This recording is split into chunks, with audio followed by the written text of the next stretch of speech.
Halo, saya Dr. B. Neni Mulyanti, spesialis penyakit dalam. Apa itu demensia? Demensia adalah istilah awam untuk pikun. Demensia merupakan kondisi yang sangat memprihatinkan dan sering terjadi pada lansia, karena memang lansia itu lebih rentan untuk mengalaminya. Namun, demensia bukanlah merupakan proses penuaan yang normal, karena banyak juga lansia yang tidak mengalami demensia, dan demensia juga bisa terjadi pada usia yang lebih muda.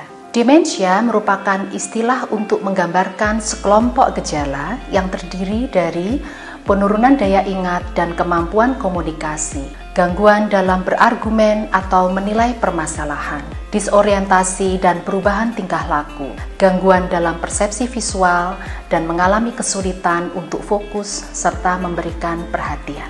Rangkaian mudah lupa yang wajar terjadi sampai timbulnya demensia diawali dengan benign forgetfulness, kemudian berkembang menjadi gangguan fungsi kognitif ringan atau sering disebut mild cognitive impairment, dan berakhir dengan demensia atau pikun.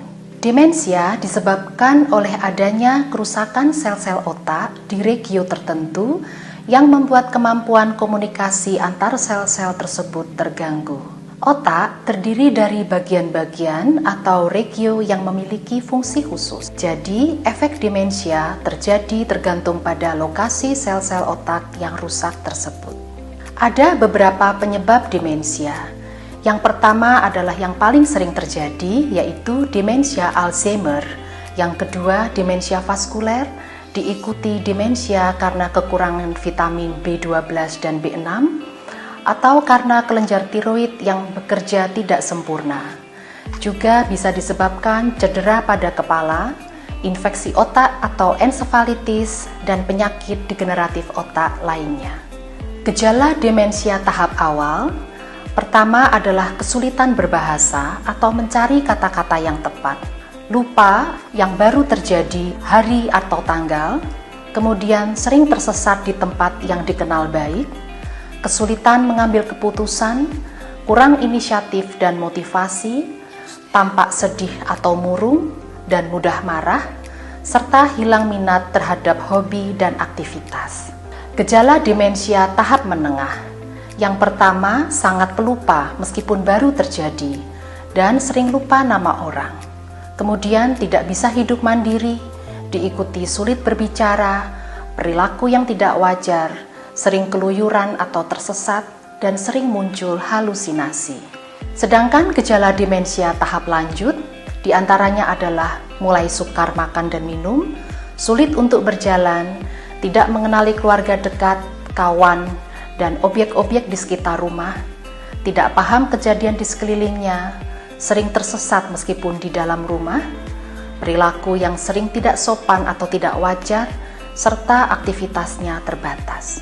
Penanganan demensia, kita kenal tujuan jangka pendek dan jangka panjang.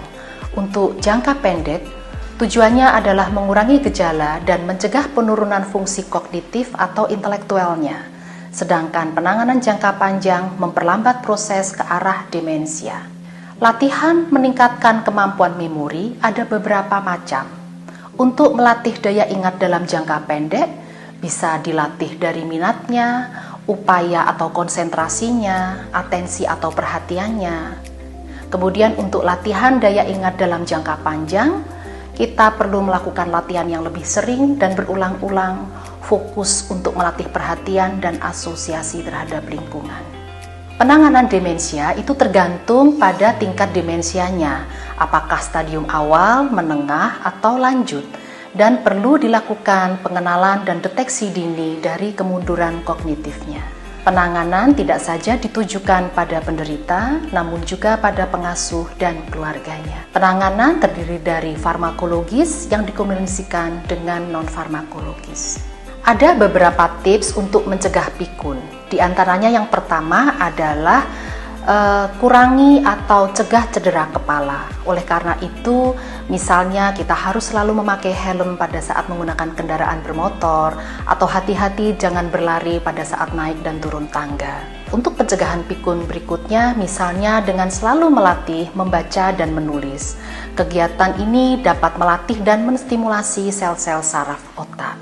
Bisa juga kita cegah pikun atau demensia itu dengan cara bermain catur atau permainan-permainan sejenisnya, seperti teka-teki silang, bermain matematika, atau melihat permainan dengan optic illusion. Pencegahan selanjutnya adalah gaya hidup sehat. Di antaranya berolahraga teratur, menghindari kebiasaan-kebiasaan buruk seperti merokok, mengkonsumsi alkohol, ya. Makanan yang sangat baik untuk kesehatan otak di antaranya adalah coklat, buah alpukat, blueberry, ikan salmon, dan telur. Gaya hidup sehat juga mencakup kegiatan-kegiatan rekreasi seperti hobi dalam berkebun, memasak, kemudian menggambar, menari, fotografi, mengutak-atik misalnya suka otomotif ya, sepeda motor atau komputer dan lain sebagainya. Dan tips mencegah demensia yang paling penting adalah dengan melakukan senam otak yang bertujuan untuk mencegah dan mengurangi pikun, meningkatkan daya ingat, kecerdasan, dan konsentrasi, sekaligus untuk menjaga kesehatan dan fungsi otak seiring bertambahnya usia. Berikut ini akan ditampilkan latihan senam otak yang dapat diikuti dan dilakukan setiap hari untuk mencegah demensia.